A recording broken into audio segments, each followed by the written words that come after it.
Here's a story from my own life about a moment I really learned about generosity. I was in my teens, and is that working? Just throwing things at the sound, guys. Move over here. Move over there. I was in my teens and kind of volunteering, kind of working at the VA hospital. I was really interested in mental health and had a mentor there who was a psychologist in the program. It was quite a haul from my home, and getting there on the bus was a complicated early matter.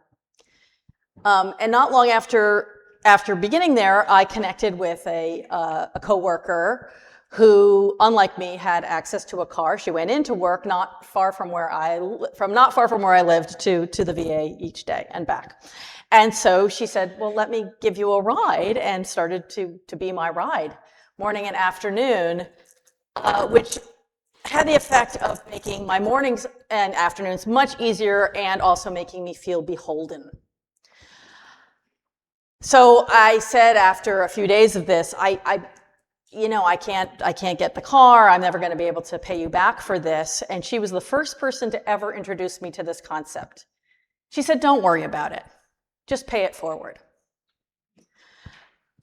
So I was learning something right then about accepting another person's generosity, just being part of that free flow and not feeling like I always had to pay back. And then also, as she said, I started to pay it forward. I think of that now when I do a favor for someone who is not going to be able to pay me back, and sometimes they'll say that. I said, that's okay. I'm paying this forward. You will too. We live in such a transactional society, you know? Tit for tat. Everything has to be balanced. Everything has to be paid for. Everything has to be paid back. Generosity introduces us to something far more meaningful. Paying forward and generating yet more, like Roger played for us, magic penny, you know?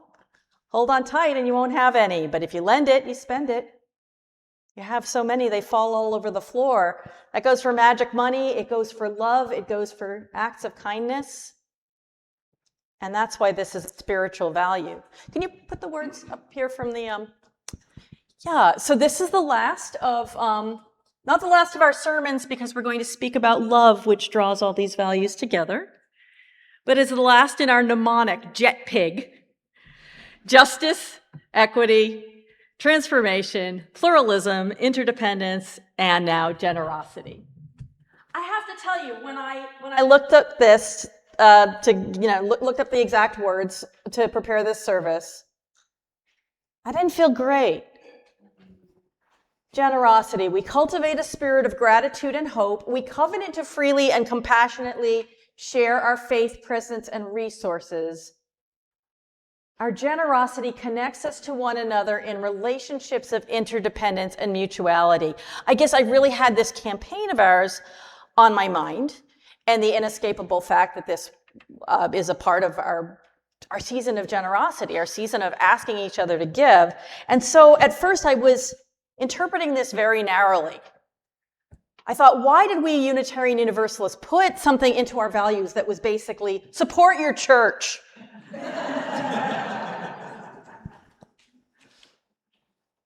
And then I thought, I'm being unkind, and I'm not generous, and interpreting it far too narrowly. I mean, of course, yes, we covenant to freely and compassionately share our faith, presence, and resources. That could go for all of us supporting each of our congregations, because that's how they are supported. But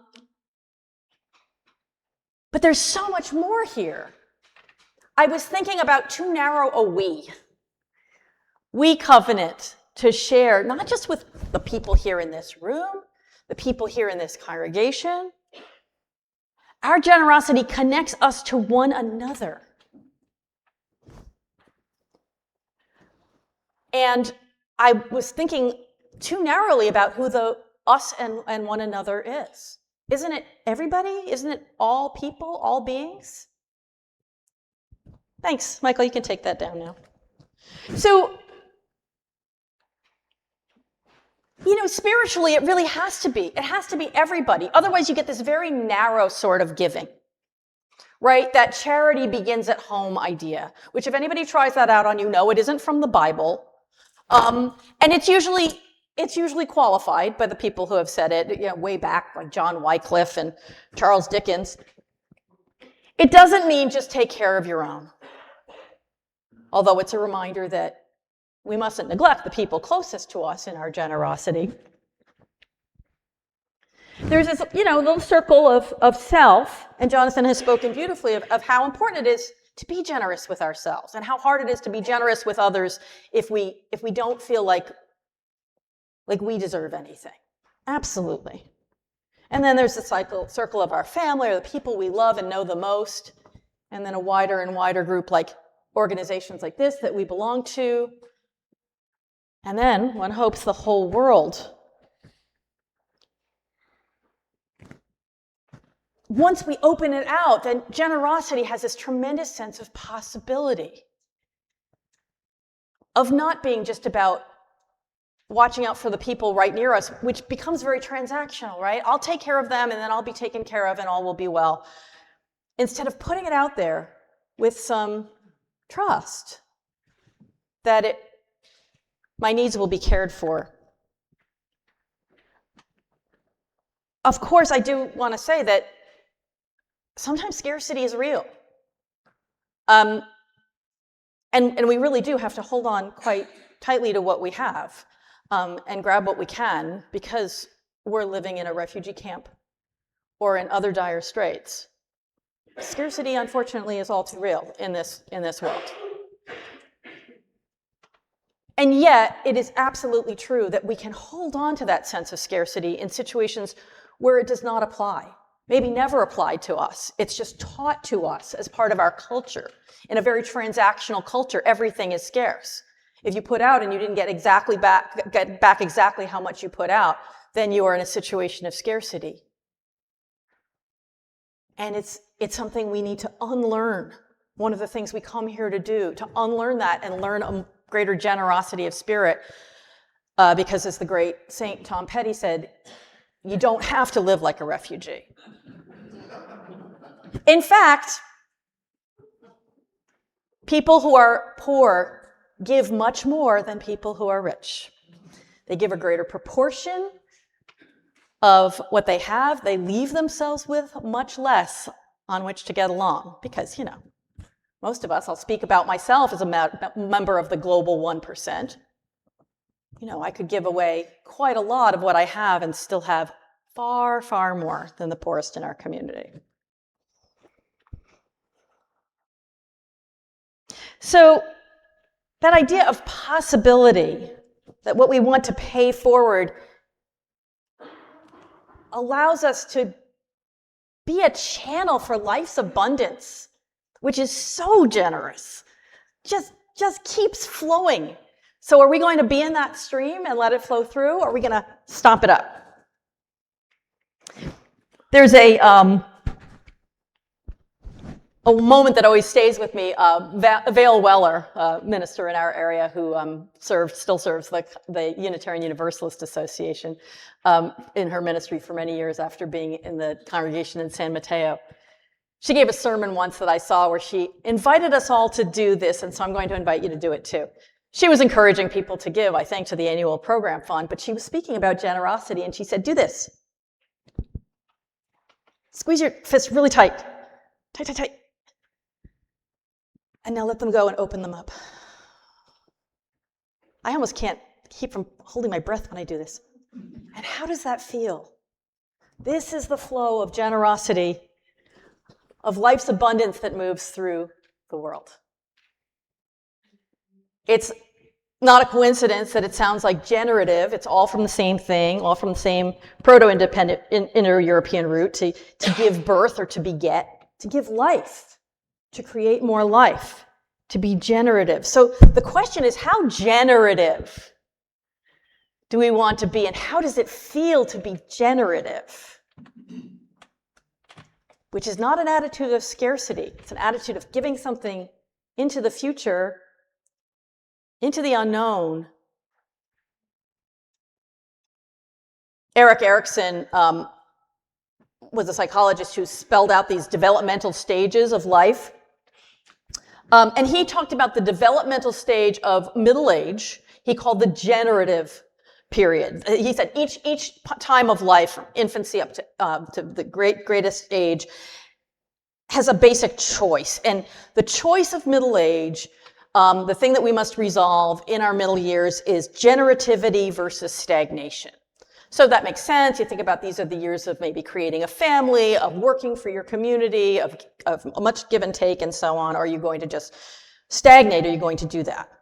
Now, at the time that he formulated this, 1950, US life expectancy was 68. Okay. They were wrong, right? When people talk about life expectancy, they're saying, people born this year, how long do we think they're going to live? Well, people who were born in 1950 live far longer than 68 as a general rule. But that was the mindset he was in.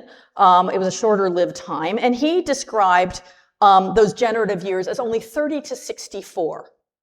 That is clearly well out of date, because our generative years continue far longer.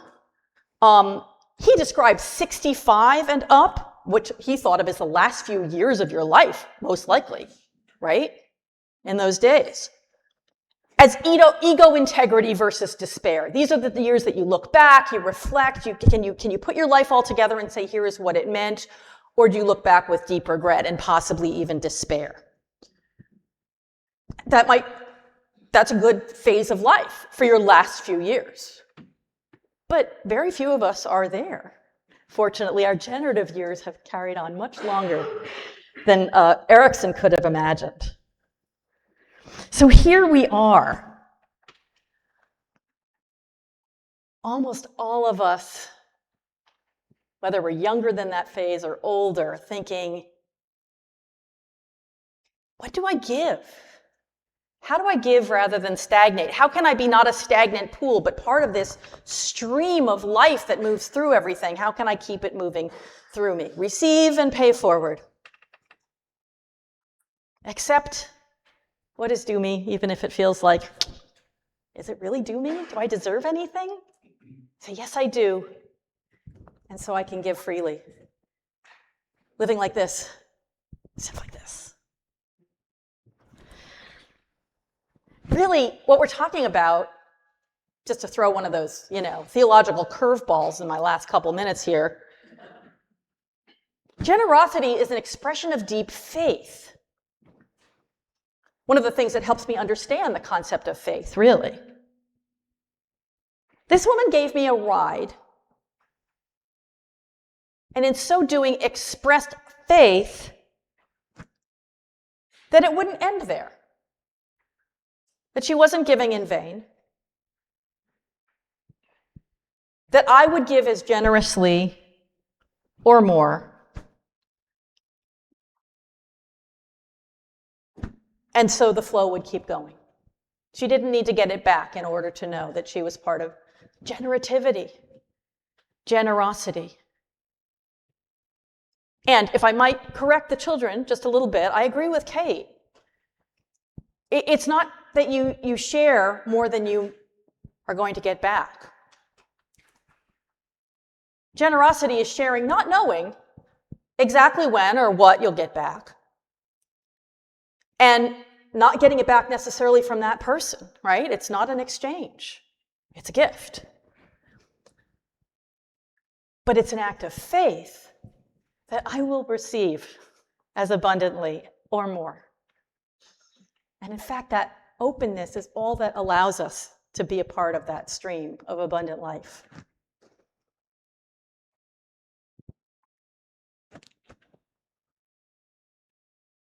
We're very countercultural here in this congregation.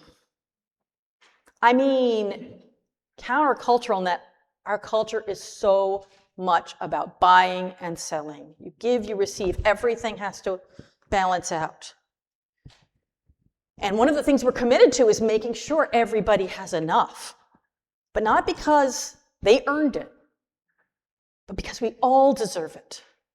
Whether we're running from a murderous regime with our family, whether we're living on the streets in a country that just cannot commit to making sure that everybody has enough. We are saying we refuse to be limited. We refuse to believe that we are that poor. We imagine limitless possibilities, riches beyond what we can imagine, if we will just let them flow. And maybe we can change not just ourselves, not just our family and our immediate community. No, I won't say maybe, I'll say I know it. I know when we practice generosity, we change the world.